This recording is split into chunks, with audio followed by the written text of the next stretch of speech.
Hello, hello. You're listening to 88.9 KSTM, the Reseller Show here on this nice, lovely Thursday morning at 11 a.m. I'm your host, Brandon Zier, and today on the Reseller Show, we do have a special guest coming in, and I will mention that right here in a minute. First, I do want to mention that we will not be having a show next week because it is Thanksgiving break. So, thank you to all the listeners that listen. We will be back in 2 weeks after that. So, this week, I just found out that I'm going to be a vendor at the Bondurant Farrar Indoor Vendor Fair. I think is what they call it, Indoor Market Vendor Fair. That'll be at the Bondurant for our high school. If you guys are in the area and would like to go and shop for, your relatives or something, it'd be a great place to get Christmas gifts and whatnot. You can come say hi to me. I'll be having vintage jewelry and a bunch of other goodies at my table. So feel free to come say hi. Today's guest we have today is Lil Miss Q. You can find her on YouTube under Lil Miss Q. And why don't we give her a call?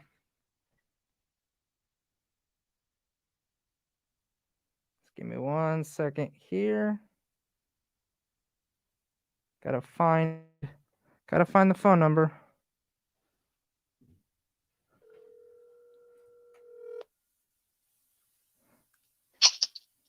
Hello. Hey, how's it going? Hey, I'm doing great.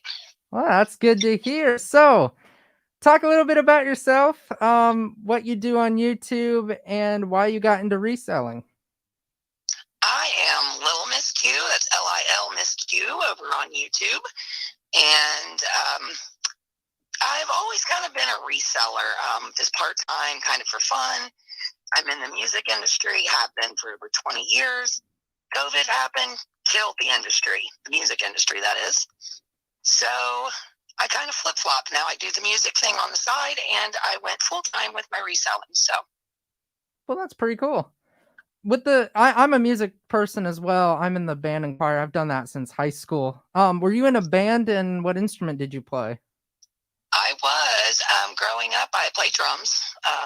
I now play drums, guitar, little bit of bass, and the music part that I'm in for the career part is behind the scenes. So I am cross-trained and do everything from building a stage to running light, sound, helping the bands, whatever there is to do. So I do everything.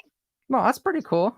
I myself, I played. I do a bunch of woodwind instruments, saxophone, clarinet, all that sort of good instruments.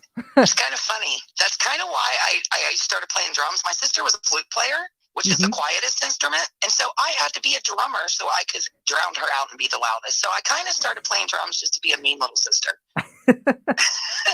Oh, man. So what platforms do you sell on, and why are they most useful to you? I am on eBay for the biggest part. I'm at Crazy Q's Rockin' Deals over on eBay. Before that, though, which is kind of a new thing for me, because I was mainly at flea markets, which was just kind of my thing before I made it a full time. And then I realized that, I need to go online. I kind of dabble in local sales on Facebook Marketplace. I've not done the shipping thing because I've had some people with bad experiences that kind of steered me away from that. And then I have Bonanza as well. Pretty cool. How is the Facebook Marketplace local doing? Because for me, I know I've had a couple experiences where they said they'd meet up and then they never did. But how does it work for you? I have that, but I am so picky about what I sell on there. So I usually stick with big items, or actually really my expensive items I tend to also put on there because I would rather sell those in person, because it's scary to sell expensive things online because scammers are, out there. I do now put them on my eBay as well, but I do okay. I've only had a few experiences where people didn't show up or might have been a little shady, but for the most part, it goes pretty well for me. Yeah, that's kind of with me in glassware. I like to sell glassware in person because I just don't want to ship it because I'm afraid it's going to break, because you never know how the post office or whatever company you ship it with handles your box. Yeah, and there's some horror stories out there for sure. And I know I've received some items that look like, I mean, I received one actually from KT Treasures, who happens to be in the YouTube side of it right now, so they'll laugh about this, but I received an item from them that looked like it was ate by a goat. I mean, I don't know what they were doing, but it looked like a goat had been eating my package. So, you know, I've had some bad experiences on stuff I've received for sure. Yeah.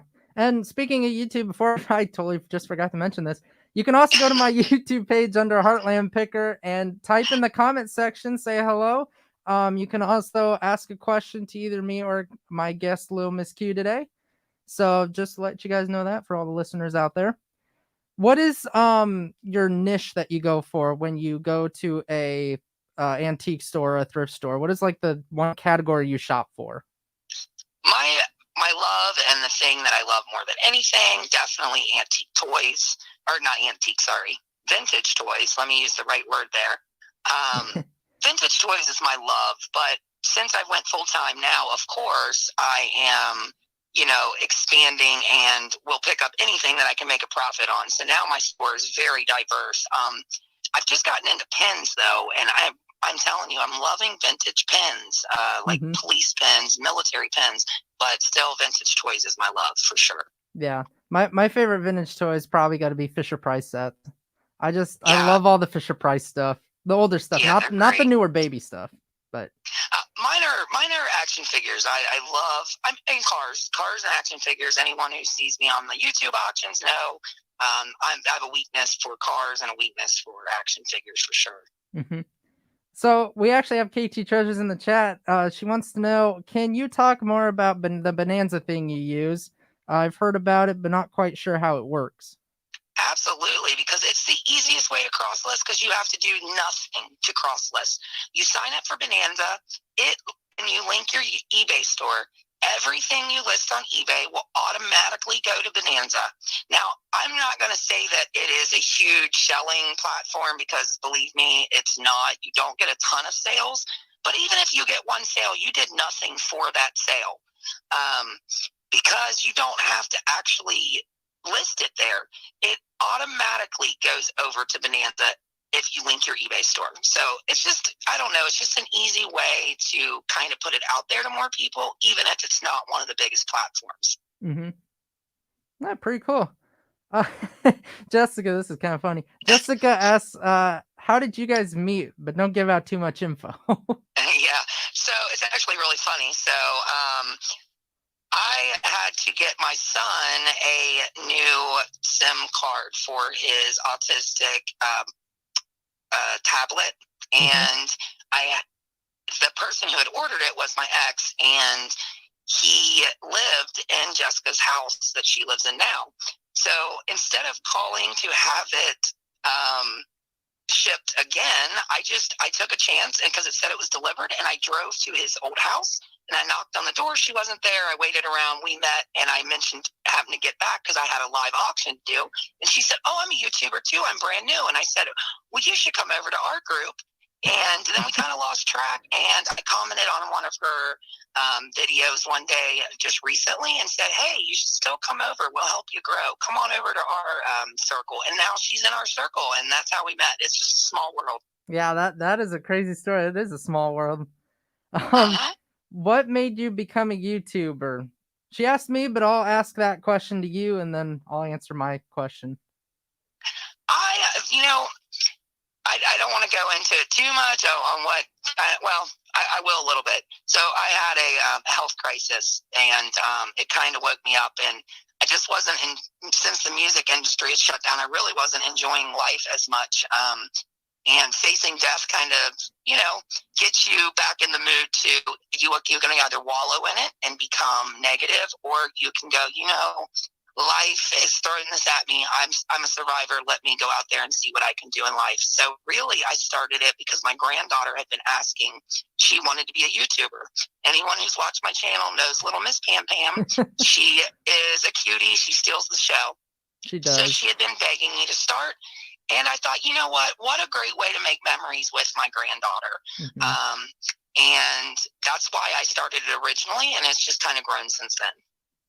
No, that's so nice. Yeah, for me, Really, it was the pandemic that kind of started my YouTube channel. I've been doing YouTube since I was 9 years old, but for me, I started as Lego Man of the Midwest. I don't know if anyone ever remembers that, but I started as Lego Man of the Midwest, and I did Lego videos up until I was about 15 or 16, and then I started to do more reselling videos, and then it wasn't until COVID came that I what's the word I'm looking for? I started Took it looking more seriously. yeah, I took it more seriously and started looking up on YouTube different ways to sell. Well, really, I looked Mhm. online different ways to sell because of the whole pandemic was shutting down all the flea markets and all, of the antique shops and whatnot. And so I had all this inventory thinking, where do I sell it besides, Mercari, eBay, all these other places. And so I came across I came across YouTube at one point and then just found this community, and it's just so nice to be a part of this reselling community. And yeah, pretty much that's about it for that. That's how I Yeah. became on The YouTube. community is amazing. It truly is. So anyone out there thinking like even if you resell a little bit or you want to get into it, Mhm. come to the YouTube community, the reselling community. I'm telling you, for the most part, everybody really, I mean, and Brandon can tell you too, it's open arms, really. I mean, so many people, and if you don't find a channel that's like that, then look for another one, because I promise you, there's so many great channels out there. KT Treasures, they're here with us. My channel, we are all about helping people grow in the Mhm. reselling and in the YouTube world. So, even if you're scared to get started, come on over, join our circle, and we'll help you feel comfortable enough to get started for yourself, or to help you if you have gotten started. Oh yeah, there's many people I know that got started on YouTube and was nervous to do YouTube auctions, but then all of a sudden, we teach them how to, set up their webcam, how to do StreamYard, all Mhm. this, and then they finally get the hang of it. Yes, and and you still now, how many times have you messaged somebody from the community and said, "Hey, what is this?" or "Hey, can you help me with that?" And it doesn't matter how big or how small you are. There's always somebody out there that can help you grow. Yes. Oh, for sure. So KT wants to know, how are you sourcing for the most part, Q? My death pile. So I started a death pile challenge, where I am not sourcing until I get my death pile listed. So anyone who's not a reseller or a YouTuber may not know what a death pile is. A death pile is that pile of stuff that we went out and bought, and it's great stuff. But then we went and bought something else that we wanted to list more. So therefore, we just kind of set it to the side. And before you know it, and it happens to all of us, well, for most of us, you have a huge pile of stuff that is awesome stuff, but you just didn't list it. So my challenge is turning my death pile into a car. So my car broke down. I need a new one, and I am not sourcing until I turn that death pile into a car, or at least get it all listed, whichever comes first. And I'm about halfway through my death pile, but that's not much if you've seen my death pile. Unfortunately, I still have a long way to go. So not really sourcing much right now. I'm just curious, how long does it take you to list an item normally? It depends really, because I sell so many different things. Like I could list an action figure in a couple minutes. Mhm. Maybe not even that. I could list, a pin in no time at all as well, as long as I know what it is. Now I might have to research some, and if that happens, it might take a little bit longer. Yeah. But you know, I've listed over 100 in one day one time. That's my max. But I will say, I try to stay no less than 20. But lately, since I started this challenge, I've been trying to hit about the 30 items a day mark, at least. Some days I go over that, but it doesn't take a whole lot of time unless you get things like cameras, or items that have a lot of parts that or things you have to test, things like that. But Yeah. you know, toys and stuff don't take me long at all, but that's because usually I know the value and I don't have to look it up and stuff. Yeah. We got a question from Jessica. Were you nervous the first time you went live? Oh my God. I know KT Treasures is laughing hysterically at that question. So, yeah, I second guess myself about everything. I am a perfectionist. If something goes wrong, it is just the end of the world to me. And I always assume it's going to go wrong. So Mhm. I just kept putting it off and putting it off. And the day of my live, I know I must have bugged KT Treasures, Christy and Tim, 100 times. what if this happens? What do I do here? How do I set this up? And, it was just nerve wracking. But then once I did it, I loved it. No, pretty cool. The first time I went live, I was on Carol's Creative Corners channel, and I was doing auctions with her for a while. And then it got to the point where I wanted to break off from myself since I built enough viewers to watch, and so I did some lives on my channel, and then I just went from there. Oh, I will say that was the first time I was talking about going live on my own channel. I technically had already went live on other people's. I had been on KT Treasures. They had me as a guest, Mm-hmm. as well as Cajun Roots Reseller and a couple others. So I had already went live on theirs, and I don't know, I didn't really get nervous on other people's channels, but going live for myself, that was another story. Yeah, pretty cool. Jessica wants to know, I'm wanting to do a live cleaning video. What are the steps I should take? Well, first, decide if you're going to do a first person point of view or you're wanting to do it kind of like a stationary where it's going to actually show you. If you're going to do like a first person point of view, make sure you get some kind of clip. They do sell them pretty cheap at Walmart or online. You can find them, and you can clip either your phone or GoPro or whatever it is that you use to record. And you could clip it on and do a first person point of view. Those go over pretty well, believe it or not. A lot of people like that view. Or if you're going to do it the other way, make sure you really test out and find where the perfect place to place your camera. However, it may get a little tough for a cleaning video, I will warn you, because if you're doing a live, you're really wanting to keep up with the chat. So it's going to be a tough one because you're going to be actively doing stuff. So really make sure you're placing that camera where you can continuously go back and check your chat, because interacting with your guests is the most important on a live. Mm-hmm. So what do you think? I mean, first person point of view, I really like to do just because you get to see the steps, step by step on what to do. I mean, I don't do too many actual videos besides my buy it now videos. I don't really do too many, how-to videos. So I can't really help in that situation, but just by watching videos, I like when people strap GoPros, to their chest area or something, and they like walk around to the different garage sales and things. It's just cool to see that kind of a view rather than having them hold the camera in their hand and like having it move around too much.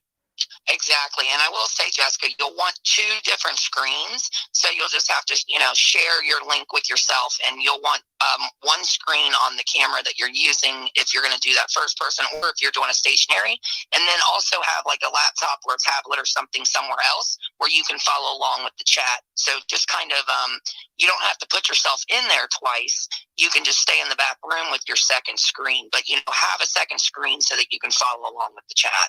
Yeah. I wanted you to talk about this because I thought this was a really great thing your little group did. You guys recently had a fundraiser auction. I wasn't able to get to it, but I want you to talk about the reason why you had that fundraiser auction for the animals. Okay, and I am doing another one. I'm trying to get enough people. I still need a few resellers, so maybe they'll be listening to this and I can get mine going, because we're actually doing an extended on the one we've already done. So KT Treasures did Lemur Palooza, and we raised money, and we're still continuing to raise it. I am going to tell you about mine in just 1 second, but it is for the lemurs at Get Swamped in Bushnell, Florida. They have an amazing place where they take care of crocodiles, alligators, lemurs, just all kinds of animals, and they rescue or, take care of the ones and protect them. And the lemurs need a hurricane-safe cage built, and it is expensive. It's like, I believe it's $19,000. KT can correct me if I'm wrong. So we are trying to raise the money for that. And my specific one that's coming up is going to be called Leaping Lemurs, and I'm going to have resellers competing with an auction type of competition where I am looking for 12 resellers. They will sell a lot of stuff, and whoever the top 6 that sells the most will go on to round 2. They will sell another lot. Whoever makes the most out of that, the top 3 will go on to the final, and the top 1 out of that will become the Leaping Lemurs champion. So, whoever wants to join, the most they would have to sell is 3 lots of items where they donate all of it to the fundraiser. But that's if you go all the way to the end. You go through all 3 rounds. So it's trying to raise the most money, and I'm trying to get just a couple more people is all I need, and I can go ahead and do my fundraiser for that too. Yeah, that's a really nice idea that you guys did and started, and it's to help out the lemurs and all the alligators and crocodiles and pretty much any animal they can save.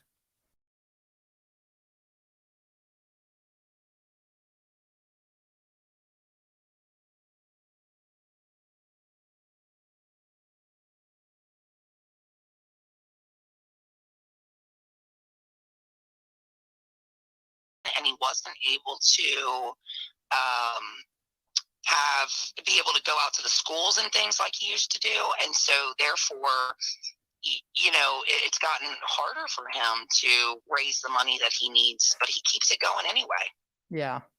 Yeah, I think it's a really cool idea that you guys do. So, what got I know the whole music industry failing, I know that got you into reselling, but is there any other reasons why you decided to resell? Was it like a better option, or did you have a family member that did reselling in the past? No, my family's just too lazy to do anything like this. I love them. Well, families are families, but that's just the honest truth. My family could never be a self-employed person because they just don't have the drive. I have always had a drive to do self-employment. I've done other things in the past, but working for myself just always made sense to me. And reselling, I enjoyed picking. I love going out and looking for the treasures and making sure I save them, especially vintage toys. Get out there and save them. Put them back into the hands of people who love them. Bringing a smile to someone's face because I was able to sell them something that they've been looking for years. That is what really drove me. And then when it became a necessity where I had to decide, am I going to be one of those people that sit on unemployment because of COVID? That's just not me. I could not sit and collect money for doing nothing. That's just not who I am. Never collected 1 cent from unemployment. Instead, I was just like, you know what? I love this. I'm already doing it, except for now I'm just going to move it online. And so therefore, that's what I did. And I'll never look back. I'll never stop being a reseller, ever. I mean, it is just, if you get started, I'm telling you, as long as you have motivation to make yourself work, then you will succeed. But you do have to have willpower to do it on the days you don't feel like doing it. Yeah, you definitely have to be motivated to do it. And the one of the things that I like to, the one of the things I like about reselling is, like you said, finding the people that want the item from their childhood. It brings back that nostalgic moment, and the vintage, especially with the vintage toys, when they want that vintage feeling, and the toys that they grew up with is what they want their kids to grow up with. Exactly. Well, it's not just toys though, because I'm sure you sell, I know you sell brooches and things, but finding that piece that they're like, oh my God, my grandmother always wore whatever, because I'm not good with names of brooches, but or I remember this piece, that my, great grandmother had, and this looks just like it, or a glass piece, or whatever the case may be. It kind of goes across all categories. There's always somebody out there that's looking for something that, reminds them of years past. And I think that just makes reselling awesome. Yeah. And it's not just reselling, it's when you go and buy stuff and try to find who owns it. Because one time, I don't know if you have any stories like this, but one time I went to the Goodwill bins, and when I was digging in the bins, I found someone's diploma from their community college. And so I looked up the name, and I was looking up family members and whatnot, and I found one of the person's family members, and I gave it to them, and they were just happy to find it because they lost it in one of the Goodwill boxes that they didn't mean to donate. Yeah. I had an experience actually just like that last week. So I have been selling this lot of pins that I got. And then we have to answer Jessica's question when I'm done with this because I am literally laughing at it. But anyway, I had bought a pin lot for $20 from Regular Barbecue Guys auction, actually during the Lemur Palooza, the fundraiser one we did. Mm-hmm. So I paid $20 for it. It had probably about 35 pins. They were vintage. Mostly were police pins from like conservation officers and things that had no comps whatsoever on eBay. None. They had no sold comps. I went ahead and listed them anyway, made up my own price. And they just started selling like crazy. I mean, as soon as I was listing them, they were selling. Mm-hmm. Well, I had a couple that were from fallen officers. They were like, we will never forget. And they were Minnesota. They were from Minnesota. And they had the officer's name and the department. And then it said the day that they lost their lives in the field. And I had 3 of those. And I listed 2 of them because I didn't realize I had the third at that time. I listed 2 and they instantly sold with one buyer. And he sent me a message. So he looks for those and buys them to return them to the families. Wow. So he bought those to give to the family. And then I found another one, which was actually a duplicate. And I put it online and another gentleman bought it instantly and said the same thing, that he returns it to the family. So that was really awesome. That's so cool that there's so many people out there that do that kind of a thing. Yeah, that is. It's really cool. Mm-hmm. And yeah, I've just been selling those like crazy. Okay, Jessica's question. Do you ever go crazy on buying too many things? All right, now read KT so everybody else can laugh. And then Right I can answer that for her, yes.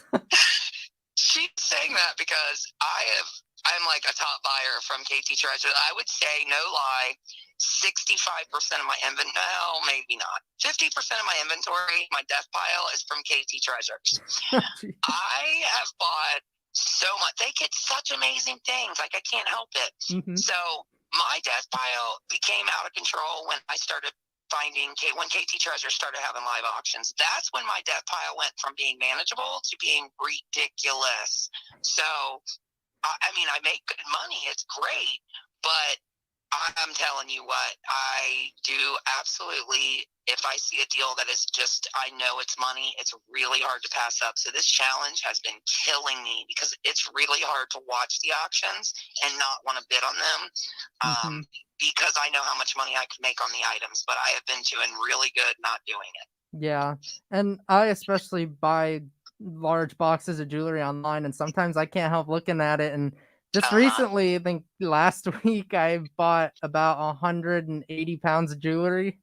And, oh wow! And I've got 3 boxes. I had to carry 3 boxes to my dorm room. 2 were 60 pounds and 1 was 70 pounds. And I carried those all the way up to my dorm room.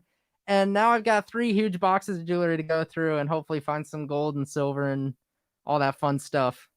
Right. It's hard. It's hard Mm-hmm. to pass things up when you know it's straight profit. Like, oh, yeah. It's really hard. Yeah. KT wants to know, do you feel that you maybe sold some things too cheap? Like if it sells quickly? On auctions, definitely. Like joining auctions and, just doing auctions for whatever reason. Sometimes you make way more than you would make. Like one time, the most ridiculous one, I had this car lot that KT was there because I know she was shaking her head. I heard her when she was on another live going, what in the world? How is this going so high?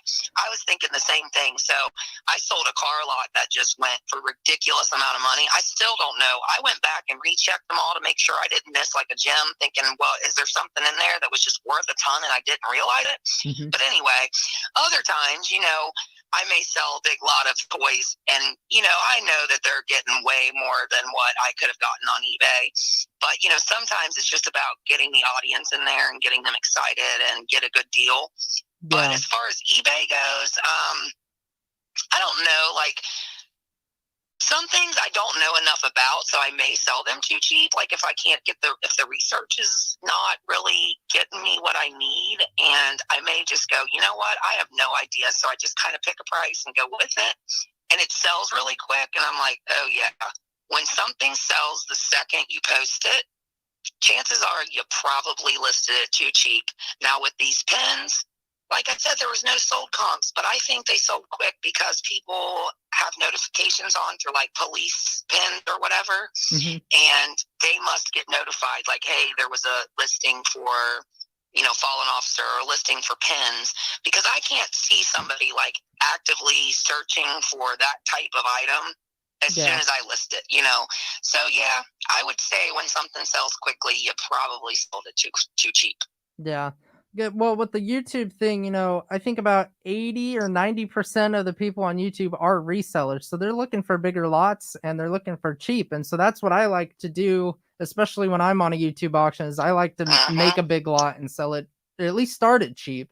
It could go high, but I started cheap for other resellers to buy and sell because I have so much stuff. I could let go of quite a lot of stuff. Yeah, see, I have a good mix. So I have,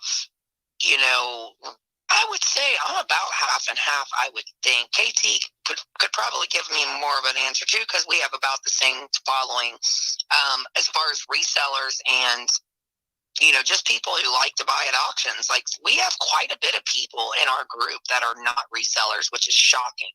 But they still buy the big lots. Like, I'm like, what are you doing with this stuff if you're not a reseller? Like, sometimes I'm like, I can't imagine what your house looks like. If you're not a reseller, what are you doing? Because you're buying lots from us and like every week. And it's like, what in the world are you doing if you're not reselling? But that's kind of our idea. Like, I try to do smaller ones as well, just for those people that aren't resellers that might not want to buy the huge lots.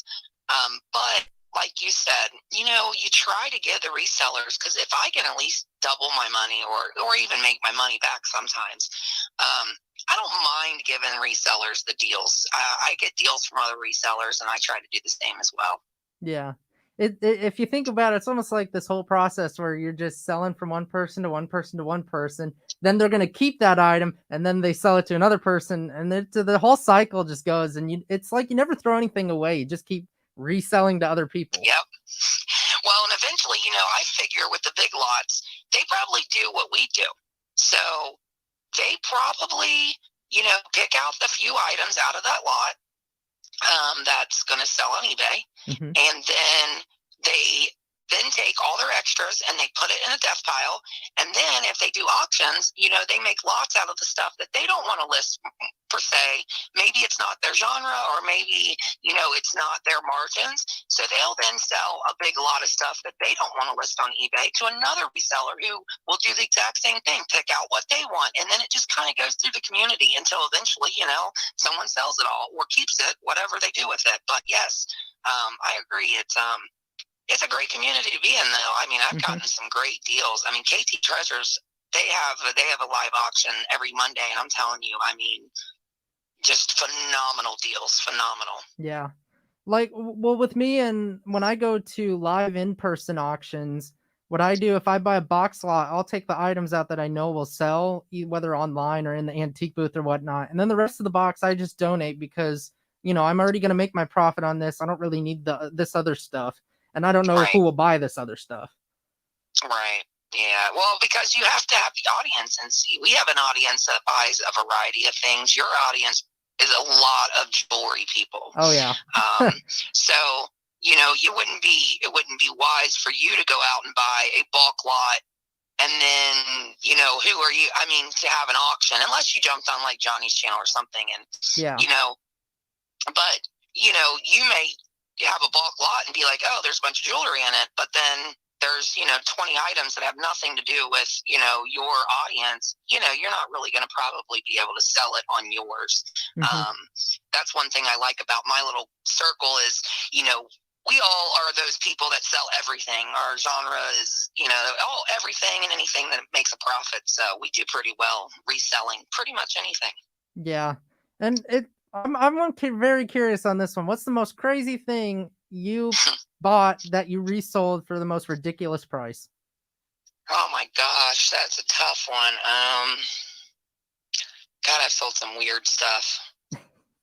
I have sold some I will tell you, this ain't really weird item, but it's something most people who aren't resellers wouldn't think were valuable, because I recently sold this for a ridiculous amount of money. So plus, I actually just taught KT Treasures and some other people while we were on our collab trip. So plush, stuffed animals, for those who don't know what I mean by plush, but is ridiculous. The market, especially overseas, if you sell overseas and you sell plush stuffed animals, just regular run-of-the-mill stuffed animals that everyone hates having in their house because they just clutter up the house, ridiculous money. So I just sold a Peter Pan. Actually, I have a couple plushes I sold for ridiculous amounts, but I sold a Peter Pan out of the country, and their total cost was $143. Oh, geez. I sold a Minnie Mouse that was from the Disney store, which is now closed, and I sold it overseas, and I sold it for I sold it for $80. But here's the best one. I saved the best one for last. So I had a Littlefoot from Land Before Time. I had an original from 87, I guess it was, and it still had tags on it, but it was Littlefoot the dinosaur. And it just sold for over $200 and went overseas. So they paid the shipping for it. Holy cow. For a stuffed animal. That is insane. Insane, I tell you. I think the craziest item I sold, I think it's not a crazy item. It's actually a historical item. But I went to a lady's garage sale, and I've told this story on the radio show before. Went to a lady's garage sale, and for $3, she had a bunch of plates scattered out on her yard. And one of the plates stuck out to me because it was the only silver tone looking plate in the whole yard. She had a whole bunch of porcelain plates, but there was this one silver looking plate that I picked up, and I flip it on the back, and it's all sterling silver, and it's encased in 14 karat gold, and it is from the colonial times. And so I bought it right away. I didn't even argue with $3 at the price. I was like, heck, I'm buying this. I would hope. Next thing you know, I sell that for, I think it was around $400 or $500. Wow. That I sold that plate for. And that was probably one of the best things I've ever sold. So the lady didn't even know what she had. It was kind of funny, but kind of sad at the same time, because I kind of wanted. I got a question for you. So do you ever feel guilty? That's what I was just about to get to. Yeah.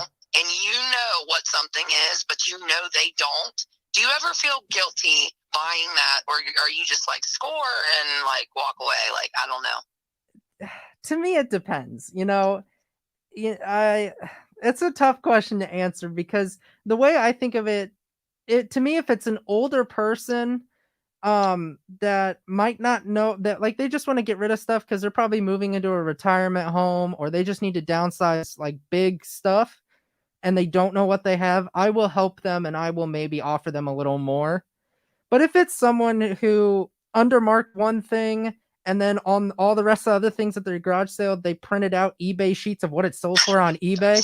Oh God, I hate those sales. I am not gonna argue with your prices, But that's so funny. We all hate those sales. So anyone who's listening, we all hate those sales. Now, I had one time though where this lady, she had some jewelry at her garage sale, but she saved out her better items that she was gonna take to a jewelry store. And I told her I'd be, if you would let me, I would be willing to take a look at your stuff and make you a fair offer. So she let me, and I went through her stuff, and there were some like good gold pieces and silver pieces, and she didn't know what she had. And I weighed it all out and all this stuff, and I offered her a decent amount for it. And she looked at me, and she thought I was crazy for offering her that amount because I was such a young kid at the time. I was like maybe 12 or 13. She just looked at me like, you have that much money? and I was just like, yeah, it was so funny. She's like, are you sure you want to pay that much? I'm like, yes, I'm 100% sure. And I just say that without laughing, making, her look bad. And then she sold it to me, and I like tripled my money on that sale. And it was great.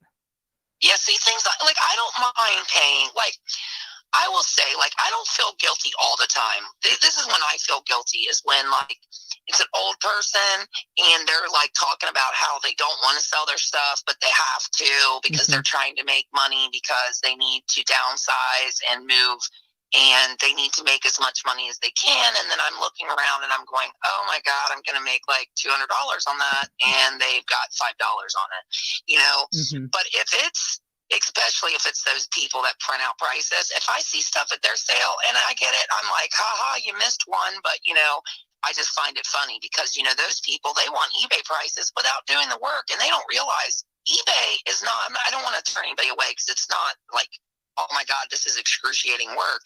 But it does take time to, list things, wait for it to sell, ship it.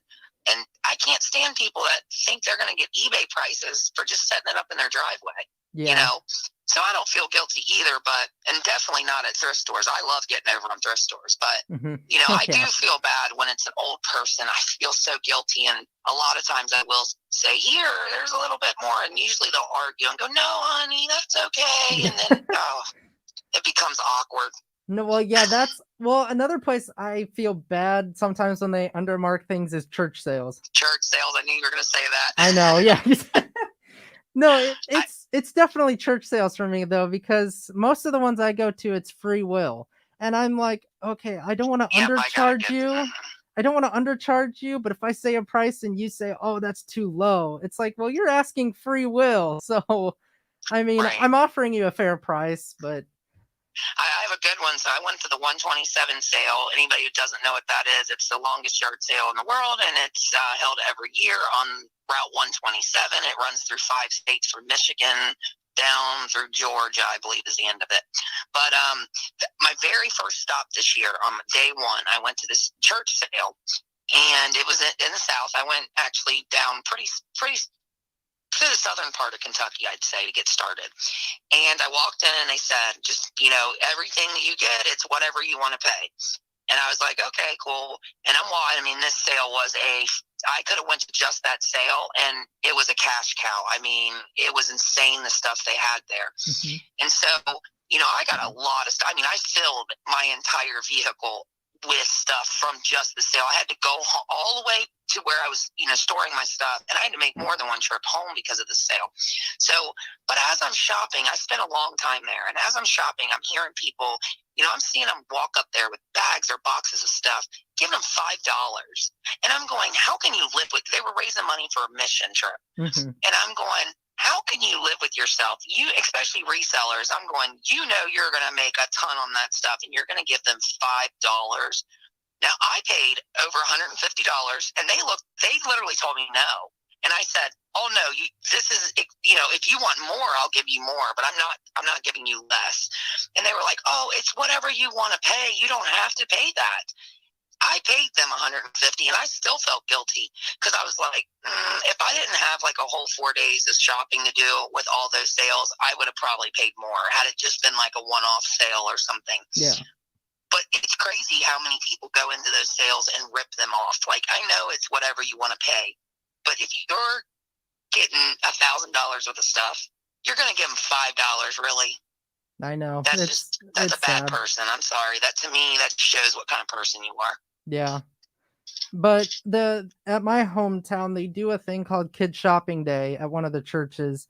And basically, and it's coming up in a couple weeks, I think, kids go around with these little elf helpers is what they call them. They're pretty much high school students. And I helped out with this before. And the little elf helpers go around with the kids and help them shop at this church garage sale. And this church garage sale is only for kids to shop for their parents. Parents cannot shop this sale.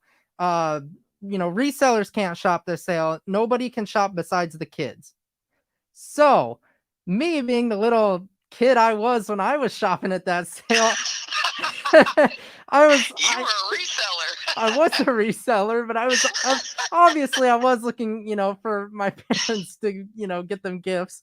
But I was also a reseller at that point. And one time, I think it was when I was 13, maybe when I was at the sale at 12 or 13, and they've had the same jewelry on the table year after year after year. And a couple girls that walked by were like crying that they don't have any new jewelry. And so what I offered to do at the at the sale was I offered to donate more jewelry, but if I took the rest of the table. So like we basically just trade stuff. And I asked the church if that was okay, and they said, yeah, go ahead. So I went home, brought back a box of jewelry, and I took the jewelry that was on their table and replaced it with the donation that I made of my jewelry back in my house. But That's great. and now every year since they've been doing it, I've been helping them set up and kind of been getting a little bit of a pre-sale. But no, it's a good cause because the money they raise, they buy gift cards for the people in town that can't afford gifts for the holidays. I've actually volunteered for something like that for a long time when my kids were younger. They weren't in need because we were fine, Mhm. but they were part of a group, and this was for Hanukkah. I am Jewish, so but it was the same concept. So it's a misconception that all Jews are Jewish people. Sorry, Jews is not a good word. All Jewish people have money, and that's so far from the truth. There's a lot that are in need, and a lot of us Jewish families do have a lot of children, and we're trying to get them 8 gifts at least, minimum. They're buying 1 gift per night per child, Mhm. and we do have large families. We don't believe in stopping the growth of our family, and we have kind of the same concept where we had a sale and it was for the children to come in. And then we had a sale the very next weekend, or the very next Sunday. And it was the parents got to come in and, they were allowed to shop and they were allowed so many items. So we had, set up from 50 cents all the way up to $5 tables. Well, what it was the parents could buy the stuff because a lot of them do not want them for free. But, things on the $5 table were things that were at least $20 or more in the store. Things on the 50-cent table may have been things that were $5 or less, things like that. And we Mhm. had all different ranges of tables, and they could shop for their children, get really nice things, but for a rarely discounted price. And Yeah. that way they were able to get nice things for each night of Hanukkah versus, only being able to get each child one nice thing and then a bunch of, crap just because you're trying to get them something to open. So, I volunteered, and that was a great reselling experience as well, because, it just taught me, honesty really does pay off because, when you're helping those organizations, it goes so far. So it was a really, really awesome experience to help with that sale. Yeah. KT's got a question. What do you feel is the easiest way to source? See, that depends. So, online auctions, if you find the right ones, because some of them you end up overpaying every time. I do like a few online auctions because I can get big lots of items. KT's for one, you always get a great deal there. And I don't mean to keep plugging them, but it's the truth. I mean, they're they're one of my favorites to go to. But um, that is a really easy way to source because I can get a lot of items at one time. But I will always love a good yard sale, or it might not be the easiest finding stuff at yard sales and garage sales. You have to go to a lot, but I enjoy the hunt. But thrift shops, are another one. I have a local thrift shop that still doesn't overprice like Goodwill does. Mhm. And, I love going there. I mean, I go there and they have, specials every day on different categories. And so you just go there and you can really, make a good amount of money. Yeah. Who do you like to source from besides us? I don't know. Well, as far as auctions go, I mean, I'm not sourcing right now, and I haven't sourced since I've been back from my trip Mhm. for a couple reasons. But um, I haven't sourced from an auction and I don't know how long. Now, Cali Resellers, they're a good one. He does a lot of good. He just did a huge fundraiser for Toys for Tots. Mhm. And, I do like those type of people. Sometimes their items go a little high, but, I still try to find that good deal that nobody else wants to bid on. Yeah. As well as, I just went blank. Big barn auctions, they're a good one, especially if you're looking for vintage items. Mhm. They're great if you're wanting to start reselling. Big barn auctions is another good one for vintage items. Yeah, JJ's great.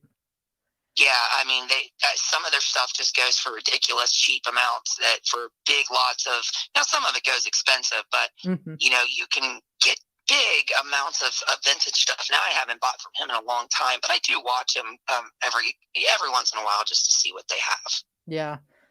For me, the sourcing, I like to go to thrift stores for me as well, but I think the church sales, yard sales, rummage sales, all those kind of garage sales, whatever, I like to go to those the most. But one of the things that most people don't have the opportunity to go to, but I do, is live auctions, because I know in a lot of states, live auctions really don't happen anymore because of COVID. A lot of them are turning into high bid and proxy bid and all these online bidding sites. Yes. But I like to go to I like to go to live auctions because I mess with the older people that are there, because when I just love telling this story. When I go to a live auction, I'm the youngest one there, at an auction. I see all these 70, 80-year-olds walking into the auction, and they're ready to buy, tools or clothing or, vintage stuff or whatever it is that this auction might have. And they like to just bid me up because they think, oh, this young kid just shows up and he's got all this money, and I'm like, really? Can I just not bid on the items? But what you gotta get sneaky, Brandon. I know. You need to be sneaky when you bid. Well, I am find a sneaky way to bid. I am sneaky. I do have a sneaky little way of doing it, but most older people catch on to it. So, yeah, that sucks. What YouTube channels do you recommend for new resellers? Like to watch, I guess. On what you mean by that. So, if you mean to learn from, I would say Harry Tornado, Drew Profit Monster, and it depends on what kind of reseller as well. But those are two that I think have a great Pittsburgh Picker. By the way, I'm going to be on his show tonight at 9 p.m. Eastern time. That just thought I'd plug that real quick. It just depends on what you're trying to resell, because there are channels out there for everyone. Now, if you're trying to grow your channel and you're a YouTuber versus just a reseller, and again, my circle has been amazing on helping people grow. So KT Treasures, Regular Guy Barbecue, Storage Brats, Lil Miss Q, we help channels grow, as well as giving them great information, because we will talk to them one-on-one. So if you're looking for one-on-one, you want to look for the smaller, right around the 1,000 mark, the people that just recently went bigger. If you're not looking for that one-on-one attention and you're just wanting to watch videos to learn, then, people like Harry Tornado and Pittsburgh Picker, and well, I shouldn't say that. Pittsburgh Picker will talk to you too, but Drew Profit Monster, those are just great channels to learn from. Yeah. One of the channels I learned from video games is Phoenix Resale. I love his channel and all the video game tips he gives out. Yeah. Oh, Part-Time Picker. Yeah, Part-Time Picker's terrific too. I didn't, Mookie just said that in the chat, and I just remembered. Yes, I just kind of went blank. That's all. I was trying to think, and there's so many great channels that I just kind of went blank on it. But yeah, well, we're getting close to ending the show. I want to ask you one last question here that I ask all of my resellers that join me. How has the pandemic affected your reselling? It made me go from part-time to full-time. So that's how the pandemic affected me.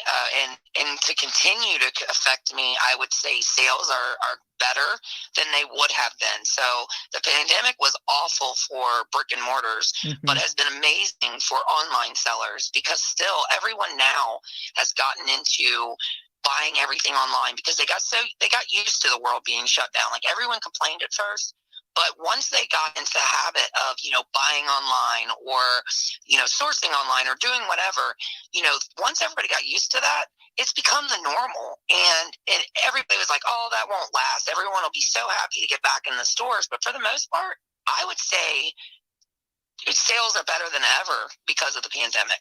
Yeah. Of course, you do lose some sales, when you've been going to flea markets, and if you did set up at an antique shop or whatnot, you probably I didn't do my flea markets during the pandemic at all, so that hurt. But like I said, I just doubled down online. Yeah. Well, I want to thank Lil Miss Q for coming on to the channel and this reseller show, and answering all my questions and the chat's questions that we have. Next time it'll be in 2 weeks. We will have the reseller show because it was Thanksgiving break next week. And to all the Simpson College listeners, have a wonderful break. Is there any last things you wanted to plug on or plug in for your channel? Check me out on YouTube at Lil Miss Q. There are a lot of great things going on in the channel and coming up. You can see me on Pittsburgh Picker tonight at 9 p.m. Eastern Time. I'll be on his live as a guest. And also come on over to KT Treasures every Monday night at 8 p.m. I'm a mod over there, and we have a lot of fun and can help answer any questions, and it's always a great time. That sounds... And my eBay, you can find me at Quasi Q, rocking deals on eBay. Well, that sounds wonderful. Thank you so much, Lil Miss Q. This has been 88.9 KSTM, the Reseller Show, and we will see you guys on a couple Thursdays. Bye, everyone.